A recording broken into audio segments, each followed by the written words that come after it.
Tainan, East District by Lin Hui. Where East and West meet in harmony, a hub of culture and life of art, leading the way in green sustainability, eco-friendly living as lifestyle. Calligraphy and Poem by Lin Hui.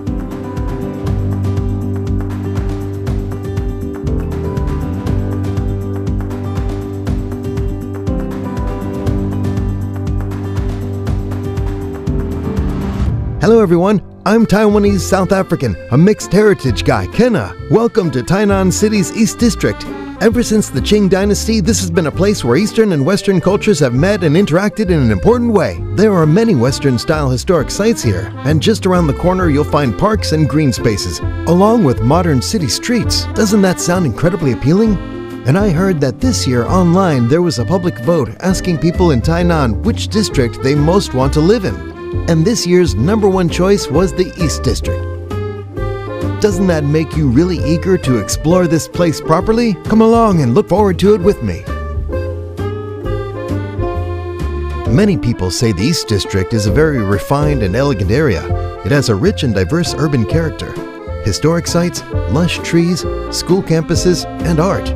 It carries the deep cultural heritage of the old capital, while at the same time welcoming the energy and creativity of a new generation.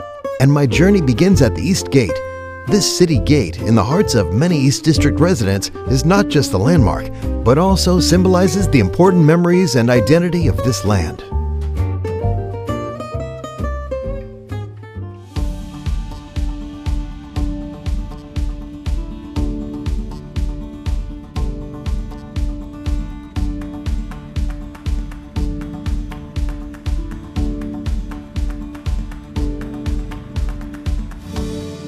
We've now arrived at the East Gate, and we've also found who's said to be the key authority around the East Gate, Teacher Ming Shan. Good morning, Kenna. Good morning, teacher. Good morning, good morning. Today we'll have to trouble you to give us a proper introduction to the history of the East Gate and why it's important. Sure, no problem. Tainan's old city once had 8 major city gates. Weren't there only 4? North, South, East, and West? There were also the Great East and Great West gates. Each direction had a main gate and a smaller one. So the larger ones were the main gates? Yes. And the smaller ones? They were secondary gates. Back in the old days, what was the difference between the Great East Gate and the Small East Gate in terms of use? The Great East Gate was the main entrance. Who would go in and out through it? At the same time, the Great East Gate was mainly for people and ox carts. What about the smaller gate? The small gate was also used by ox carts, but it was a more convenient passage. Because traveling from the East Gate to the West Gate was quite a long distance, so a smaller gate was opened in between. Teacher, right now are we standing outside the East Gate or inside it? We're outside the city walls right now. Outside the city walls? Then I'll take everyone into the city now. Okay, we'll go in through the East Gate entrance. That's right. Okay, let's go. The East Gate. And this city gate, it's still been preserved incredibly well to this day. It's really beautiful. Yeah, it really is beautiful. It's built from granite. You mean the lower part, the yellowish stone, is granite? Yes, it's been standing here for nearly 300 years, and earthquakes haven't really affected it. Really? There aren't even any cracks. Right, none at all. This archway is the most well-preserved, and also one of the oldest city gates in Taiwan. Teacher, is there anything here that most people wouldn't normally notice? Yes. Have you noticed the structure inside? It's actually designed to imitate wood. A city gate would definitely have doors, right? You mean wooden doors? The kind that close like this? Yes, exactly. They'd be closed at night, otherwise the gate wouldn't serve any purpose. As for the doors, take a look. Yeah, it originally had wooden doors and... Were the wooden doors inside here? Yes, they were inside. You can see there's a space here for the wooden doors to swing open. They were very large doors, and above there's even a door bolt. You mean that round hole? Yes, the pivot point. The one at the bottom is covered up now, so it's gone. You mean the hole down below? That lower hole worked like this. When the doors closed, they'd be locked. You know, in movies when people attack a city, right? From the inside, they'd take a wooden beam and brace the door, right? So there would be a long wooden beam inserted through this hole to the other side. Ah, sliding it straight through. Yes, exactly. When the gate needed to be secured, they'd pull the beam into place, so if enemies were outside, the door would be blocked and couldn't be forced open. Yeah, it would take much more time to break through the gate. Exactly. That was its purpose. I see now. Because during the Daoguang era of the Qing Dynasty, this was when Taiwan's sugar industry was at its peak. so there were huge numbers of ox carts coming and going. Each ox cart carried not only sugarcane juice, but also ceramic jars used for making sugar. Cart after cart, every single day, countless ox carts passed through this gate. And at that time, there was an unofficial corrupt practice. That is, the soldiers stationed here would demand from passing ox carts a kind of tip. Basically a toll. We'd call it a road fee. Right, eventually this practice was discovered by higher-ranking officials. So originally they weren't supposed to charge this toll? They absolutely were not. That's right.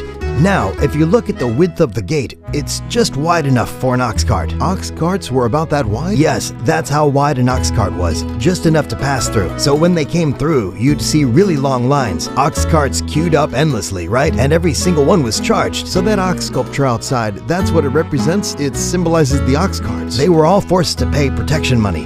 When the higher officials found out about this, they erected a stone stele here. Farmers and merchants, carts and oxen passing through are not to be extorted by officials. No special levies or coercion permitted. This inscription was carved into stone here to explicitly forbid soldiers from demanding money from passing ox carts and the farmers by charging illegal tolls. From ancient times to the present day, Dongmen Gate has steadfastly guarded Tainan. To the east of the city gate, beliefs from the west took root and flourished, opening a new chapter in modern education and religious history. After passing through the city gate, next, we are about to head to Tainan Theological College and Seminary.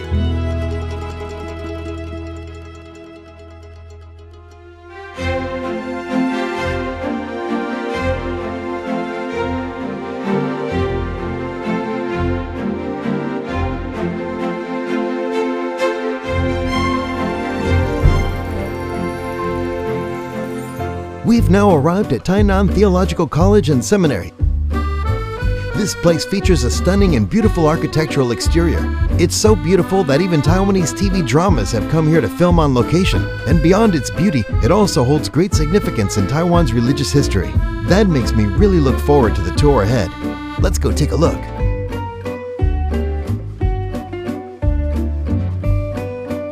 Arriving at the seminary, there's no one more suitable to introduce the school than President Hu. Hello, President Hu. Hello, hello. I'd like to ask about the history of the seminary. What's its story like? The founding of the seminary is actually connected to a doctor. A doctor? Yes, Dr. James Laidlaw Maxwell. He was Scottish. At that time, Taiwan was plagued by epidemics with many infectious diseases. It was due to environmental conditions. Yes, in subtropical regions, many environmental factors meant that people back then had fewer opportunities for education. It just so happened that Dr. Maxwell went to church, and he heard that Taiwan needed doctors, that Taiwan needed the gospel, the Christian gospel. Yes, after arriving in Taiwan, he chose, and others also suggested, that he come to Tainan to work as a doctor. There, because of his excellent medical skills, and because he didn't charge any fees. It was all free? Yes, completely free. So many people came to see him for treatment. And since he was also connected to religion, so what was the general focus of his educational work? Even before Pastor Barclay, there were already short-term training courses, mainly teaching the Bible. The Bible?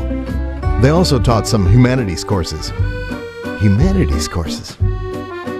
Faith, and also courses on church work, such as how to shepherd and pastor others. So this place became an important site in religious history, mainly because it trained many local missionaries here? And it also marked the beginning of Western-style academic education. Yes, that's the main idea. Yes. President Hu, you just mentioned that this place is Taiwan's first Western-style academic institution. A Western-style institution. So is the academic system here the same as that of a regular university? Because when I just came in, I could see that there are still students here. Actually, the main purpose of establishing the seminary is to train pastors. Yes, that is ministers who serve as workers in the church. Besides pastors, there are of course also people who serve in the church. This is the primary purpose of its establishment. If you want to become a pastor, you also need to study for 3 more years in what's called the Master of Divinity program. So that's 7 years in total? Yes, 7 years. That means after completing 4 years, you then study another 3 years in the Master of Divinity program, and only after that you can become a pastor. Only after visiting Tainan Theological College did I realize that this place is the starting point of so many stories. It's not just a major center for theological education, but also a living witness to over a century of cultural exchange. And not far from the campus, there's a park named after Reverend Barclay, continuing that spirit of care for the land and its people.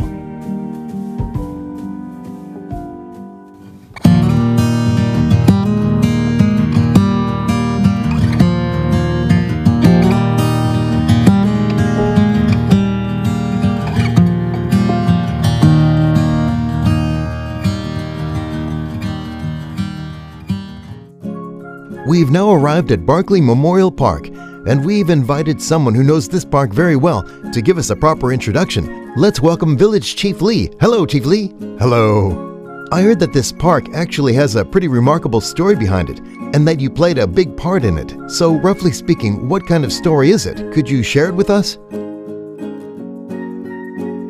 Because Tainan City only merged city and county in ROC year 100, 2011. Before that year, this land belonged to Tainan County. People dumped a lot of waste here. Even this entire river channel was filled with trash. I even cleaned up medical waste. When I first came in to clean it up, the whole place was extremely filthy. But we discovered that there were many large trees inside. So from around ROC year 90 up to year 100, I had no administrative resources at all. Just imagining that scene already feels terrifying. You can imagine rummaging around in the river, not knowing whether the waste contains chemical substances or whether it's harmful to the body. And yet, for the sake of this land, he was still willing to do such dangerous work. The risk was extremely high, but he was still very willing to do it. And in the end, even the district office felt that they needed him to become the neighborhood chief here. We started clearing the trash from the outside, working our way inward from over there, and discovered that there was a natural lake here. Later, we went to look at it, checking old maps of Taiwan, and also consulting research institutes at National Cheng University.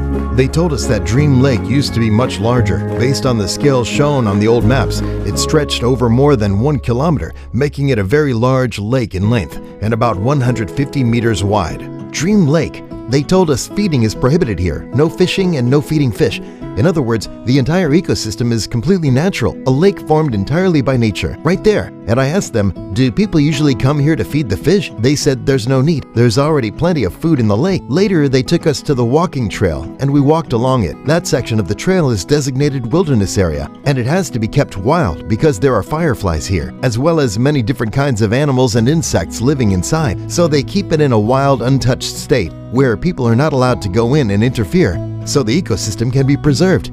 Because if people went in to cut trees or disturb it, I believe those fireflies would probably disappear.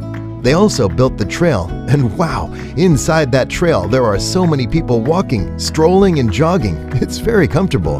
And the moment I walked in from the park into the trail, it felt like stepping into a completely different environment. The environment there is very relaxing. I personally really like that trail. I think if I lived nearby, I'd love to run there or go for walks because it just feels so comfortable there.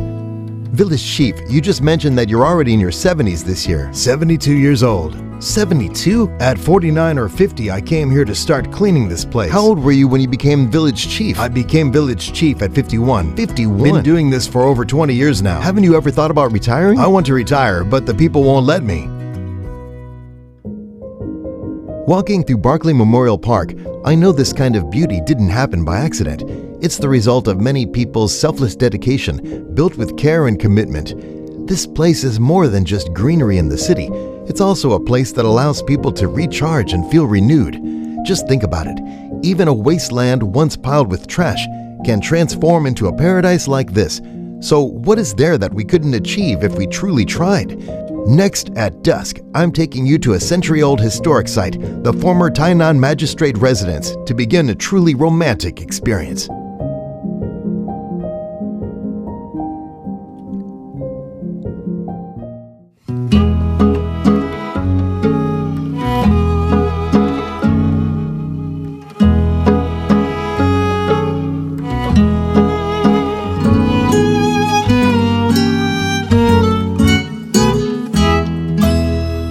Assistant Director. Hello, Kenna. So, right now we're standing in Tainan's East District inside a very famous century-old historic site, the former Tainan Magistrate's residence. That's right. And even though it's dusk right now, I've heard that this place is also open for visits at night.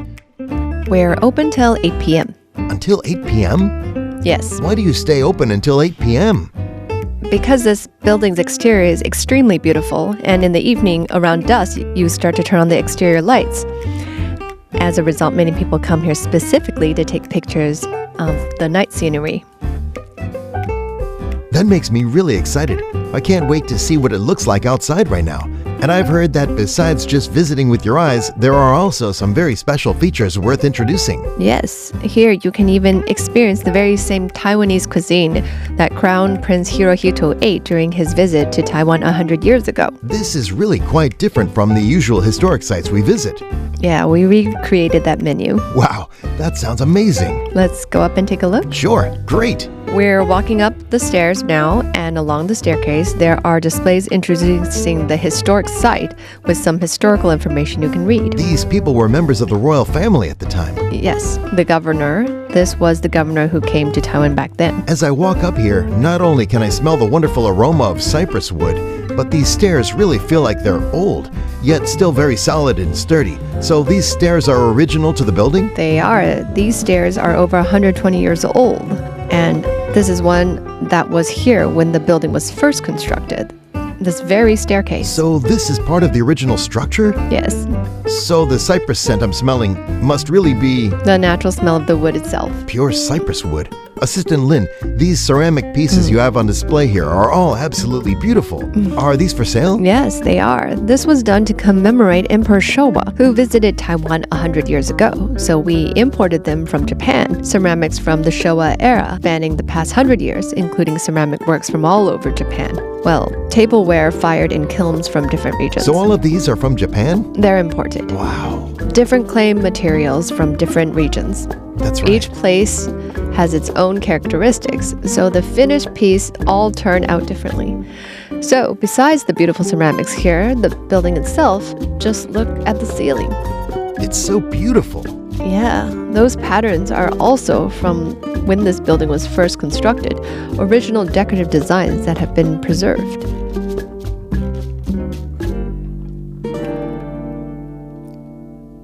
So, Assistant Lin, the place we're sitting in right now, is this where the Crown Prince dined back then? No. At that time, in this room, he was the only one dining here, so there was just one small rectangular table. A table for one. Because he came alone. Yes, He dined here by himself. right. He ate alone here, and after finishing his meal, he would go to the small room next door, where there was a chaise lounge, and rest there, looking out towards the garden behind. He really had a good life. The Crown Prince. Finish his meal, then enjoy the flowers. Exactly. This experience is really wonderful, just spending one evening to get a taste of the Crown Prince's lifestyle. Yes, that's why many families, whether it's family gatherings or dinners with close friends, often come here. To experience what the Crown Prince's life was like. Wow, I didn't expect the Governor General's residence at night to look completely different. Once the sky gets dark and the lights come on, doesn't it look incredibly beautiful and so romantic? And if you look closely, you'll notice octagonal shapes in the center and on both sides, along with archways and that circular corridor. It's truly beautiful and very unique. I highly recommend that everyone make sure to come here and really take the time to soak it all in. Bathed in dazzling lights, Magistrate Residence looks exceptionally charming. For 125 years, it has quietly witnessed countless stories, and with light and shadow, it has adorned over 40,000 nights.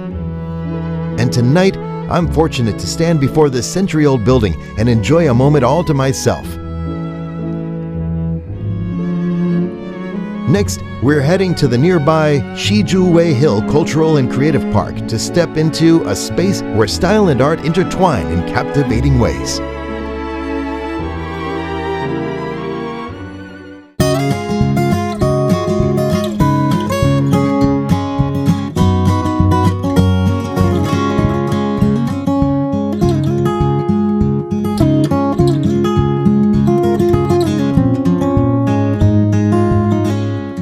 Xizhuwei Hills, what does the name mean?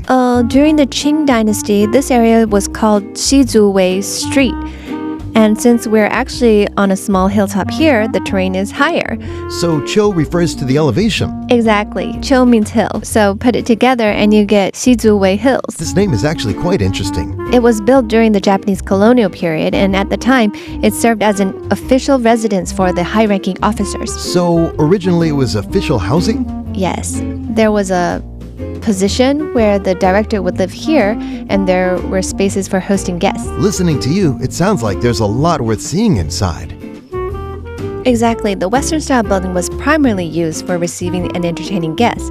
As for the Japanese-style building, it was where the director and his family lived and carried out their daily lives. So the space we are standing in now is the Japanese-style building? Yes. And that one over there is the Western-style building? Yes. Why is the Western-style building still standing, but the Japanese-style building looks like this now? Actually, the Japanese-style building was originally a traditional wooden structure, and it once suffered a major fire. So now what remains is just the brick foundation. Like these individual brick blocks behind us. Yes.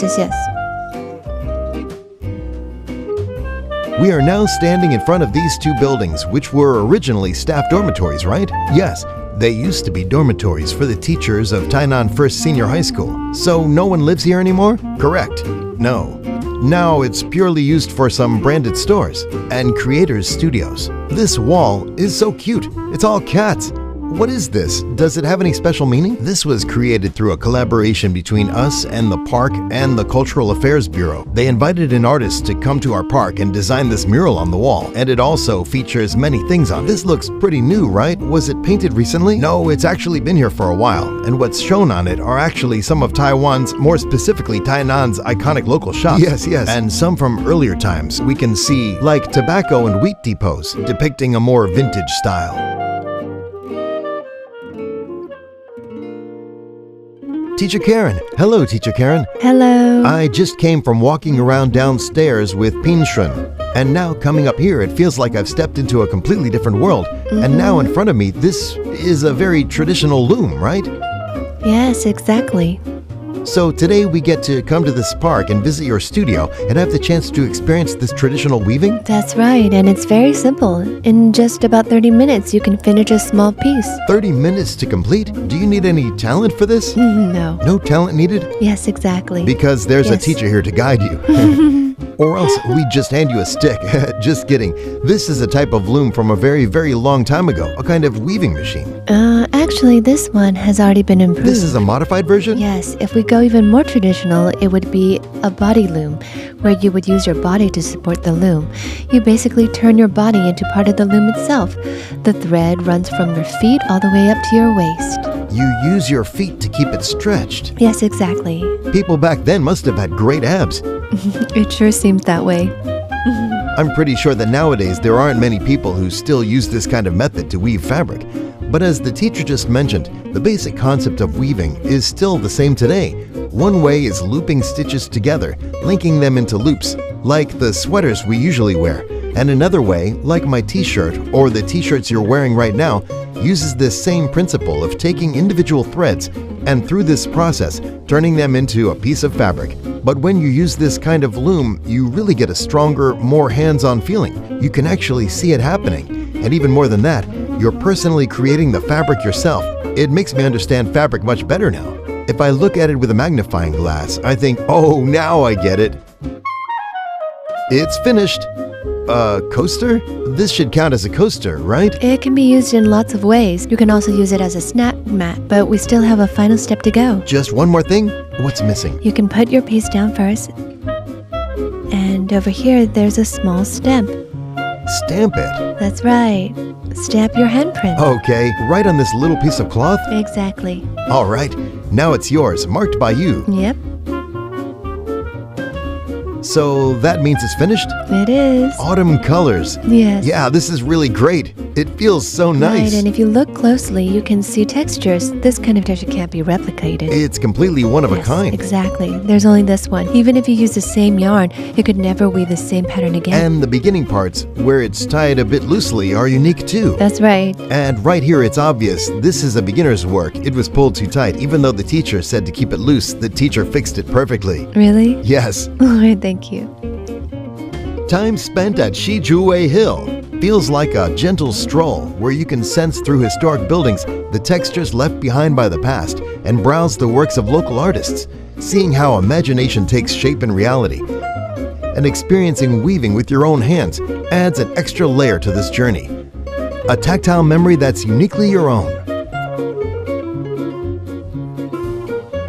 In the next segment, we'll head to another place where historic preservation meets new life to continue exploring the cultural pulse of Tainan.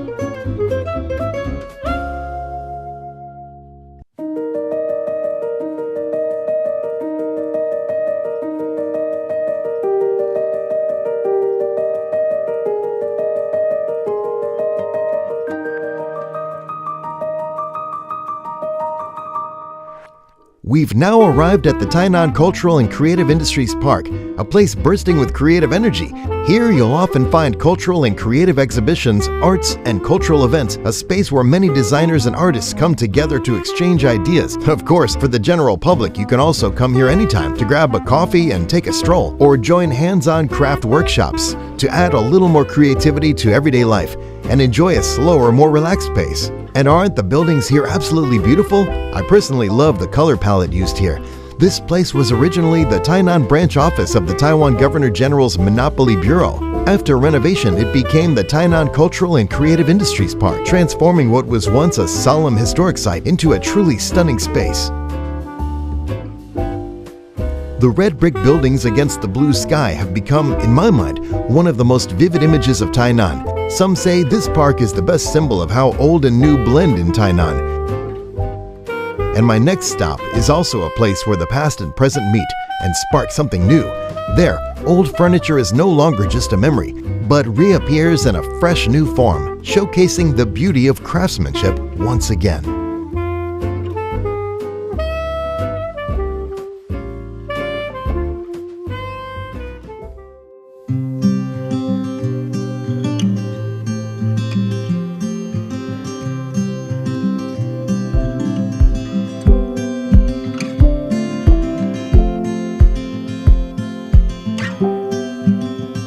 Next, I'm going to introduce you to a place that will absolutely blow your mind, and it's a real hidden gem. I guarantee that most people who visit Tainan have never been here. Do you see all these second-hand furniture pieces beside me? This place is called Cang Jin Yard. So what exactly do they do here? Let's go take a look together. We're now inside Cang Jin Yard. Let's give a warm round of applause to welcome Section Chief Wang. Hello, Section Chief Wang. As soon as I walked in, I noticed this place feels quite unique. Outside, there are some older-looking pieces of furniture, but inside, everything feels so new and beautifully restored. But it's hard to describe. It doesn't feel like a typical furniture store. Cang Jin Yard is actually a space established by the Tainan Environmental Protection Bureau. Its main mission is to promote resource sustainability. Here at Cang Jin Yard, we focus on furniture that residents no longer want and decide to discard. We collect those items and then carefully repair and refurbish them, transforming them into second-hand furniture that looks almost brand new. And then after that, we bring them here to be displayed and sold. So everything inside here is second-hand? Everything you see is made from furniture that has been collected and recycled, then refurbished into new furniture pieces or turned into creative lifestyle items. I see. So, for example, this piece was something someone once threw away? Yes, everything here was once discarded by someone. This one is really beautiful, and it says cypress here. Is this made of cypress wood? Yes, the entire piece is made of cypress. And the price is really good. It's really affordable. It's because older furniture was made with cypress wood of exceptionally high quality. Yeah, actually just standing here, I can already smell the cypress aroma. Yes, once you open the drawer, the cypress scent instantly comes out. This would be really nice to have at home. As for furniture here, our selling methods is different from regular stores. The furniture here is sold through an auction system, where people bid by calling out prices. For example, this chest of drawers might be liked by several people at the same time. If the starting price is, say, $10,000, then each bid has to go up at least $50. So people will keep raising the price, and the highest bidder wins in the end. How long does the auction usually last? For example, if today I bid $10,080, all of our auctions are held on site once every month. So I can't just walk in and buy something? That's right, you can't, because every month there's a fixed day, which is the fourth Saturday when we hold an auction event. So people who want to buy furniture We'll come here together on Cang Jin Yard on that day, and then we'll have an auctioneer on site to introduce each item and let interested buyers place their bids.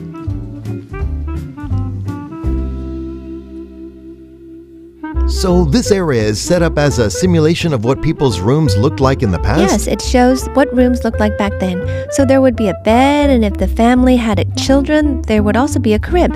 And then something you definitely have is the one behind us, what we commonly called Grandma's dressing table. Could it happen that someone throws out furniture, then comes here later and thinks, wait, this is what I threw away. How did it turn into this? It's possible they might recognize it, and also possible they won't, because after our carpenter skillfully repaired it, it actually becomes something that feels very new. It might look quite different from when we first arrived here. And like the one we just mentioned, the Grandma's dressing table, it's actually one of the items we received quite often. I heard that you also have a very impressive piece of collectible furniture here. Could you take me to see it? Sure, that would be our dragon chair. Usually families that own a dragon chair were those with considerable power or status to symbolize their social standing. They were the ones who would purchase chairs like this for their homes. So if ordinary people could afford it, they could also buy one too. There wasn't a strict rule saying only certain identities were allowed. There was no specific restrictions on identity, but usually you would still need a certain level of power or wealth to commission a chair like this. This chair, it's been preserved so completely. Why would someone want to throw it away in the first place? Actually, when it first arrived, it didn't look as complete and beautiful as it does now. Parts of it were missing and there were breaks. Our carpenter used different kinds of wood to fill the damaged sections. After repairing it, they reattached everything and repainted it. This was how it became what you see today. You say it's been repaired, but I honestly can't tell at all. Yes, it has been repaired. You really can't tell. I can't tell where it was fixed at all. Do you remember? I actually don't remember either. You don't remember either. That's really impressive. Sitting here actually gives you a sense of power, like being an emperor. And it's actually more comfortable than I expected. When I first saw it, I thought it looked uneven and assumed it wouldn't be comfortable to sit on. But once I sat down, it was comfortable.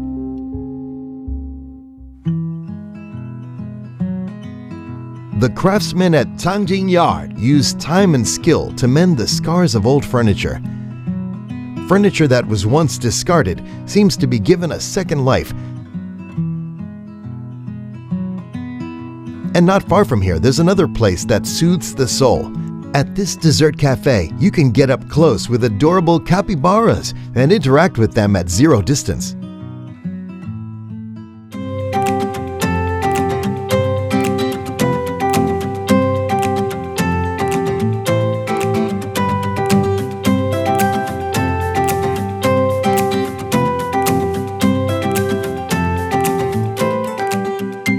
Did you know that in the East District there's a super cute dessert cafe? What adorable creature is waiting for us inside? Let's go check it out together.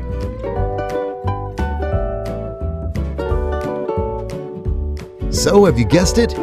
The cute surprise is this, a capybara. And today, helping us properly introduce this capybara dessert cafe is a manager who's even cuter than the capybara, Manager Wei Shan. Hello. You probably know quite a bit about capybaras, so let me quiz you. Where did these capybaras come from? Where are they native to? They're native to South America, and at the beginning we purchased them from the zoo in the United States. Did the dessert shop come first, or did the capybaras come first? We had the capybaras The capybaras came first. We first raised the capybaras on an empty lot and only later opened this dessert cafe. It just went into the water. Was it going to the bathroom? Yes. They both go to the bathroom and mate in the water. Both toileting and mating happen in the water. Yes, and when they encounter danger, they'll also rush straight into the water. Why do they go to the bathroom and mate in the water? It's simply their natural behavior. Capybaras seem to be very gentle animals, right? They may look gentle, but they're also still wild animals, so they can show a bit of aggression. They can be aggressive? Yes. Are they dangerous? With normal interactions, no. But if two male capybaras are kept in the same space, they may fight over territory. So it's actually male capybaras that have conflicts with each other. But with humans, they're generally harmless. Because I often see videos with all kinds of birds and other animals next to capybaras. They're always very calm, eating together and hanging out. Is it the same in the wild? Yes. What's this one's name? Its name is Milk Tea. Milk Tea? How do you recognize it? They're a pair of twins, and the two look very similar. They all look like twins to me. Yeah. Milk Tea seems to have smelled the snack in my hand. So how do I feed it? Keep my hand flat? Lay your hand flat and just let it eat like this. Look, right here.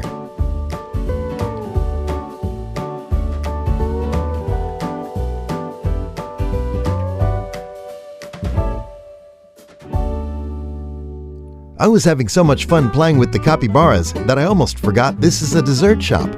And these desserts look amazing. Plus, the plates are all custom made. Look, every plate has cute little capybaras on it. And here too, a hidden tiny capybara. And their desserts also look incredibly good. There are 4 flavors: berry, brown sugar, caramel, and maple. These 4 flavors hit my taste buds perfectly. One big bite with a whole macadamia nut. So satisfying, so good. And over here, there's also a matcha mandarin orange tart. The colors are so pretty, green, white, and orange. Little capybara, so cute. Look at this mandarin orange. It's fresh. I thought it was dried fruit, but it's not. It's fresh. There's even a layer underneath with a marshmallow-like texture. This is so good, and the matcha is probably matcha whipped cream. It's not too sweet, paired with the sweetness of the mandarin on top. The balance is perfect. The aroma of the matcha is amazing. And look, I'm making such a mess eating this, which tells you how flaky and crispy the crust is. Wow, so delicious. I don't know if this is a dessert shop held back by capybaras or capybaras held back by desserts. Spending an afternoon with these adorable capybaras has been incredibly healing. That cuteness and gentleness feel like they add another layer of soft, happy warmth to this city. And the delicious desserts only make you want more.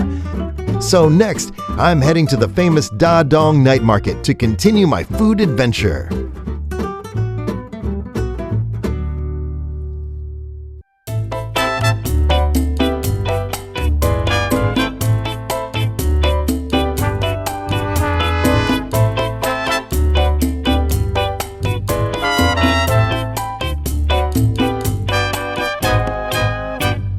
We've now arrived at Dadong Night Market on Changrong Road. And this night market is actually pretty special. It's not open every day. It's only open on Mondays, Wednesdays, and Fridays. So it's open just 3 days a week. So we're really lucky today. We came on a day when it's open. So what kind of tasty food and fun things are inside? Today I'm going to use my food radar to hunt down all the good food inside. Let's go! Wow, I just spotted something really good that's totally catching my attention. Charcoal grilled sweet fish. Hello, ma'am. I'll take one.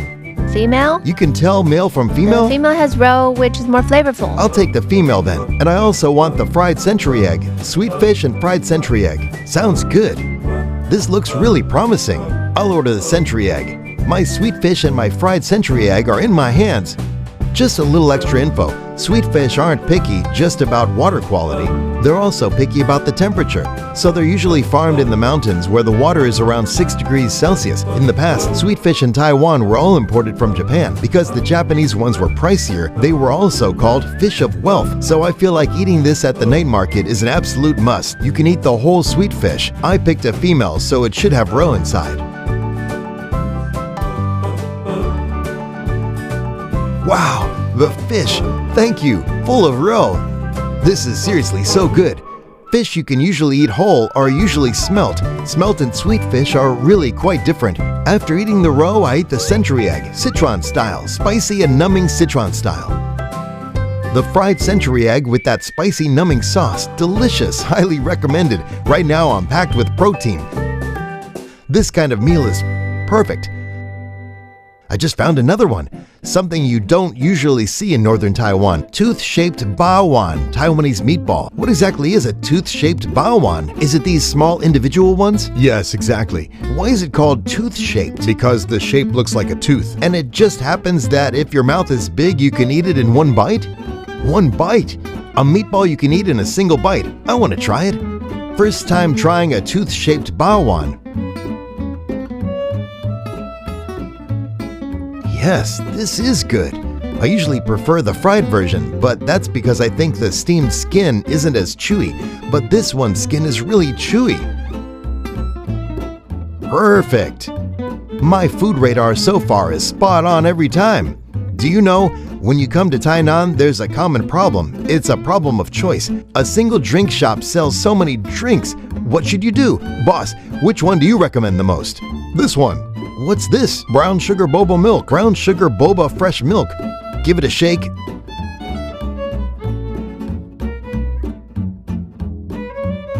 It changed color. Brown sugar milk. Cheers! No need for cheers, just casually.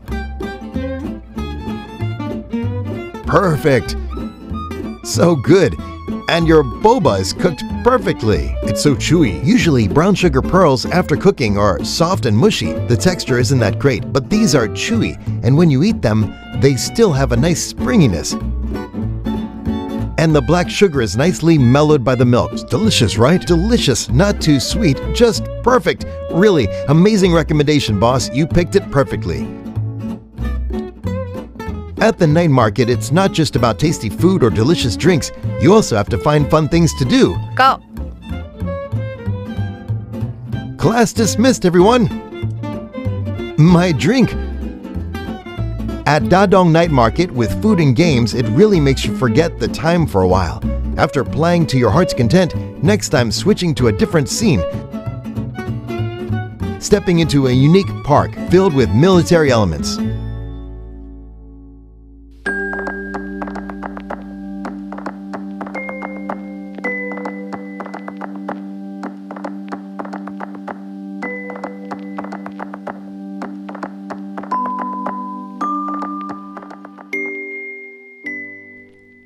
The East District isn't just about historic sites and new attractions. Its parks and green spaces are also incredibly abundant. One park in particular is very unique, and I'd like to give you a proper introduction. That's Jingzhong Park.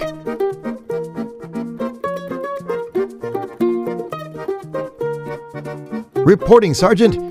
Kids nowadays are really lucky. This park was actually designed based on the former Army 54th Engineer Battalion's barracks. It served as the inspiration for the design. So here you'll see lots of camouflage patterns, various slides, climbing structures, and crawl tunnels. There are even defensive forts here. It's perfect for both adults and kids to burn off some energy together. And surprisingly, there's even a 500 obstacle course suitable for adults.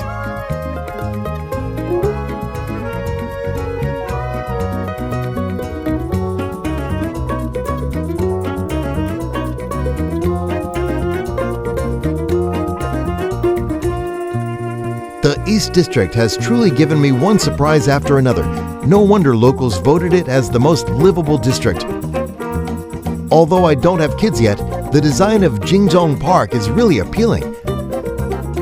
Highly recommended for families with kids to come here and have fun. After exploring so many places in the East District, I can roughly understand why it's so popular. It has an elegant charm while also feeling welcoming and lived in. But just hearing me talk isn't enough. You really have to come to see the East District for yourself. Linking368 Taiwan. Next time, we'll be heading to which township? See you next time!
现今的未来，引领我世界的光芒。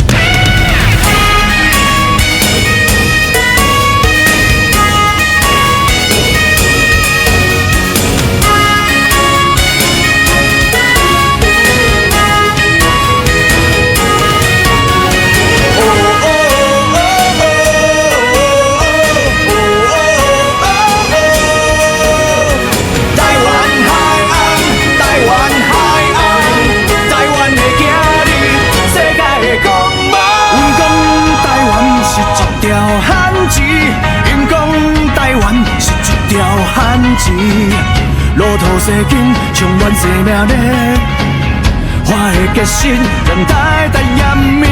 过去现在，和未来无限，台湾发展，全世界倾斜，勇敢热情，脚步不停，在汪洋中要游向未来。华丽转身，华丽转身，咱做伙华丽转身。